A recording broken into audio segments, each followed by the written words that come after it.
Hello again everyone, Truck CB Sales here with a tune-up report for Anthony in California on this RCI-69VHP. Anthony, we got you ready to go, bud. Our tune alignment is what you ordered on www.truckcbsales.com. Let's get right to it. RF power all the way down, 50 watt slug. And we got you set about 2 watts, that way you have full adjustability in case you decide to run like a 4-pill or something. 20 watts all the way up. Now I'm going to show you average power swing.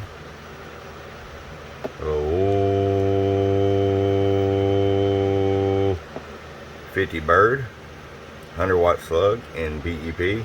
100 watts in the corner. Let's pull that out. Grab the 250.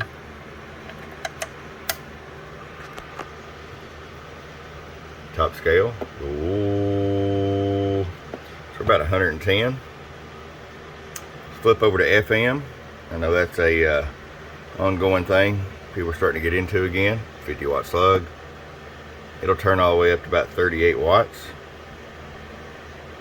and down to 13. I recommend probably running around 25 if you're just running barefooted. If you're running an amp, it just depends on what amp you're running. Alright Anthony, I hope you enjoy it from your friend Truck at www.truckcbsales.com. Bum bum.